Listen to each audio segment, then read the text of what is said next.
Assalamualaikum warahmatullahi wabarakatuh.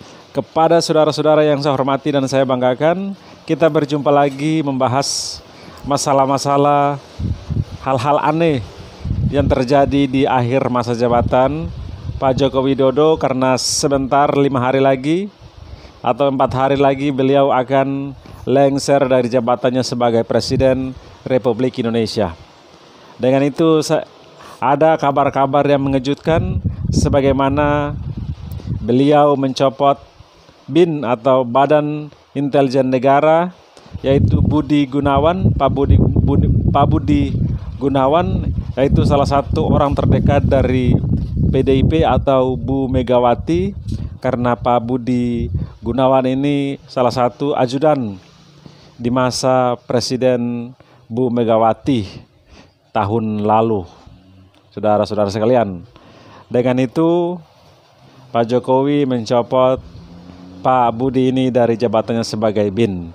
Ini kabar yang mengejutkan karena kita melihat Pak Jokowi ini sebentar lagi beliau akan sisa 4 hari beliau akan lengser dari jabatannya. Dengan itu orang bertanya-tanya, apa maksud dan tujuan Pak Jokowi mencopot jabatan Kepala BIN orang terdekat dari Bu Megawati Soekarno Putri. Saudara-saudara sekalian, sebagaimana yang kita ketahui, langkah itu dinilai supaya mencegah masuknya orang-orang PDIP Perjuangan ke Kabinet Prabowo Subianto atau Prabowo Gibran Raka Buming Raka.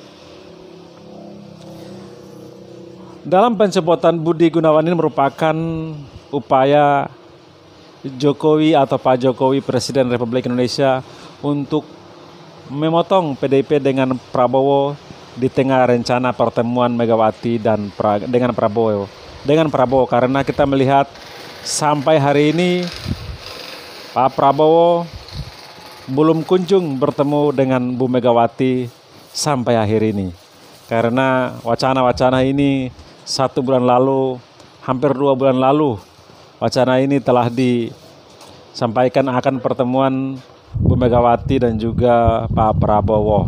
Tetapi pertemuan tersebut tidak kunjung selesai karena ada faktor Pak Jokowinya, ada faktor Gibrannya, Fufafanya, sehingga ini tarik-menarik antara Prabowo dan juga antara Pak Jokowi dan juga PDIP, sehingga Pak Prabowo ini bingung mau melangkah di mana, sedangkan Presiden saat ini adalah majikannya, yaitu Pak Jokowi, sehingga ini menjadi kebimbangan Pak Prabowo. Karena kita melihat saat ini menteri-menteri yang dipanggil hampir sekitar 100 orang lebih yang dipanggil, baik itu sebagai menteri, kepala-kepala badan, serta para wakil-wakil menteri yang telah dipanggil oleh Pak Prabowo. Tetapi sampai saat ini, saudara sekalian, belum ada salah satu pun kader dari PDIP. Ini menjadi pertanyaan kita semua, dan kita bertanya-tanya apa yang menyebabkan, karena kita ketahui Pak Prabowo ini ingin membangun koalisi yang besar, ingin merangkul semua partai politik, apalagi PDIP ini partai politik terbesar dan memiliki anggota DPR terbanyak di Senayan. Itu artinya kekuatan yang sangat kuat, sehingga Pak Prabowo harus bisa merangkul PDIP. Tetapi saat ini kunjung selesai karena memang ada faktor Pak Jokowinya, saudara-saudara sekalian. Kita mendengarkan isu juga Pak Jokowi tolak PDIP gabung ke Kabinet Prabowo Gibran. Langkah-langkah yang telah dilakukan, diskusi-diskusi, kita ketahui Pak Prabowo bertemu dengan Pak Jokowi di Solo beberapa kali.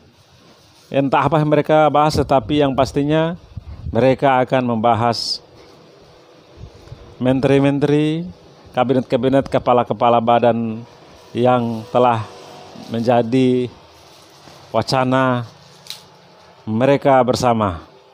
Saudara-saudara sekalian saya hormati dan saya banggakan, ini menjadi hal yang sangat menarik untuk kita bahas. Kenapa PDIP belum kunjung bergabung dengan Kabinet Prabowo? Karena telah disampaikan oleh PDIP kemungkinan besar mereka akan bergabung dengan Pak Prabowo, tetapi sampai hari ini pemanggilan hampir 100 orang calon menteri dan wakil menteri, kepala-kepala badan, tetapi tidak ada satupun kader atau orang-orang dari PDIP sendiri, saudara sekalian. Sebagaimana kita ketahui, yang menggantikan Kepala BIN yang telah dicopot jabatannya digantikan oleh Muhammad Harindra, yaitu menjabat sebagai Menteri Pertahanan atau Wakil Menteri Pertahanan Prabowo Subianto, yaitu orang terdekat dari Pak Prabowo. Jokowi mengangkat Kepala BIN orang terdekat dari Pak Prabowo. Saya rasa ini hanya menanam budi sehingga kita boleh berpikir bahwa ini untuk bagian dari mengamankan Pak Jokowi di kemudian hari setelah beliau lengser, sehingga mereka mengangkat Kepala BIN orang terdekat dari Pak Prabowo atau Wakil Prabowo di Menhan, saudara-saudara sekalian. Yang jadi pertanyaan, kenapa tidak diganti saja oleh Pak Prabowo ketika Pak Prabowo menjadi presiden, tetapi ini seakan tergesa-gesa dan harus digantikan saat ini oleh Pak Jokowi. Ini menjadi pertanyaan kita semuanya, saudara sekalian. Dan selanjutnya, saudara-saudara yang saya hormati dan saya banggakan, kita lihat berita-berita terkini mengenai dengan perkembangan KPK kita saat ini yang tidak jelas kemana arahnya. Pak Jokowi telah tanda tangan, ya ini tanda tangannya, calon dan Dewas KPK 2024-2029. Menjadi pertanyaan, kenapa untuk nama calon-calon pemimpin KPK dan juga Dewas ini tidak ditandatangani oleh Pak Prabowo. Pak Prabowo yang memilih siapa yang menjadi ketua KPK dan anggota-anggotanya dan lain sebagainya, serta Dewan Pengawas KPK. Kenapa tidak Prabowo? Ini menjadi spekulasi yang berkembang dan kita bertanya-tanya, apa maksud dan tujuan Pak Jokowi ini begitu tergesa-gesa untuk mendatangani atau tanda tangan daftar dari nama-nama calon kepala ketua KPK dan juga Dewas KPK. Ini dugaan-dugaan kuat yang pastinya kita bisa menduga bahwa ini bagian dari untuk bisa mengamankan diri apabila terjerat kasus-kasus yang tidak kita ketahui, sebagaimana yang dikatakan oleh beberapa aktivis-aktivis yang saat ini lagi berjuang untuk menyampaikan atau mengadili Jokowi setelah beliau lengser jabatannya. Dengan itu, Pak Jokowi sendiri pun juga bergerak untuk bisa mengamankan dirinya dengan mengamankan ketua KPK-nya, saudara-saudara sekalian.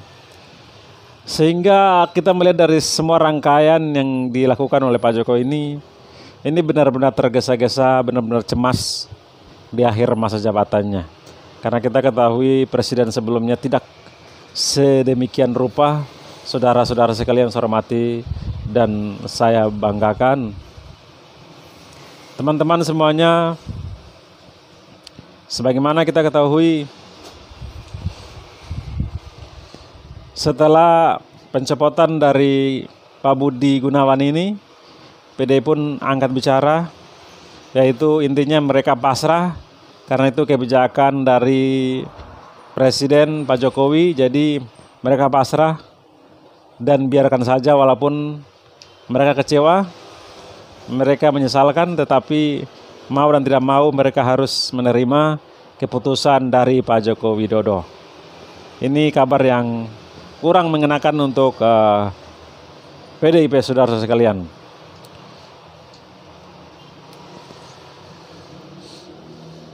Jadi sebagaimana kita ketahui, Bu Puan juga sampaikan dia mendapatkan bocoran bahwa sinyal PDIP akan mendapatkan 3 menteri di kabinet Prabowo. Tetapi kita ketahui